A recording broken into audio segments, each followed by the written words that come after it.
Let's be real. Bangladesh is buzzing with entrepreneurial energy. You can feel it everywhere.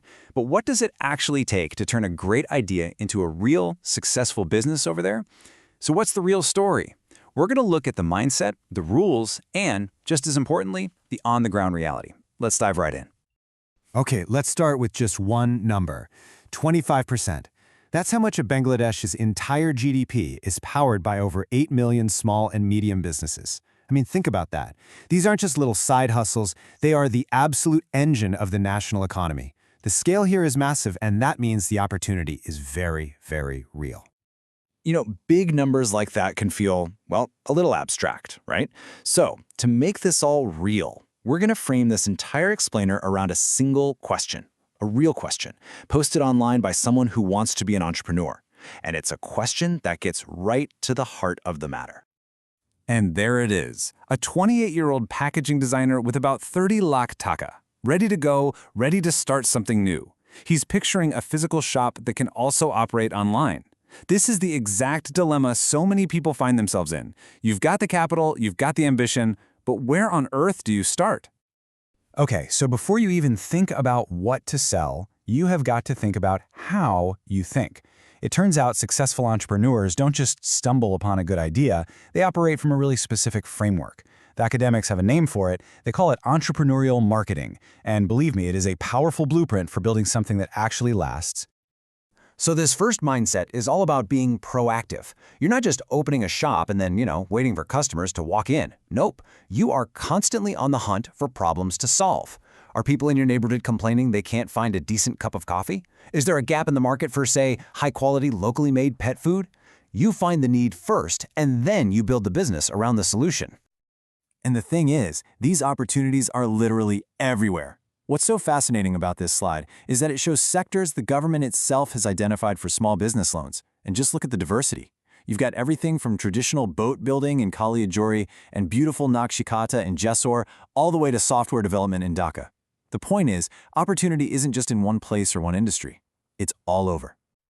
All right. The second mindset is all about the hustle. It's the art of doing more with less. Maybe you don't have a giant marketing budget. So what? You leverage social media. You can't afford a huge factory? Okay, so you partner with a smaller workshop. The most successful entrepreneurs, they're tenacious. They don't let a lack of resources stop them. They just get creative. And finally, we get to maybe the most important piece of the entire puzzle, value creation. This is the absolute core of your business. It's not just about selling a product, it's the whole experience. I mean, if you're selling furniture, is it delivered on time? Is the packaging professional? Is there a clear, easy return policy? That entire package, that's your value. And that's what creates loyal customers who go out and tell their friends about you. And this just illustrates perfectly how it all locks together. See, when you combine that laser focus on opportunity, clever resourcefulness, and a relentless dedication to creating customer value, the result isn't just a business that survives. It's a business that actually performs, that thrives. These three mindsets, they're your strategic compass. Okay, so we've got the mindset. Now let's get practical. Every single entrepreneur in Bangladesh has to navigate this maze of official rules and unofficial realities. You can think of the formal regulations as, the price of admission. But understanding the challenges on the ground, that's what keeps you in the game. First up, the official rulebook on taxes. The government's got to know how to tax you, and it really all boils down to one question. Are you a resident company or a non-resident one? Just think of it like this. If you register your company in Bangladesh, you're a resident. That means you're going to be taxed on all your income. Doesn't matter where you earn it. If you're a foreign company just doing business in Bangladesh, you're a non-resident, and you only pay tax on the money you make inside the country. For our entrepreneur with the $25,000, he's almost certainly going to be a resident.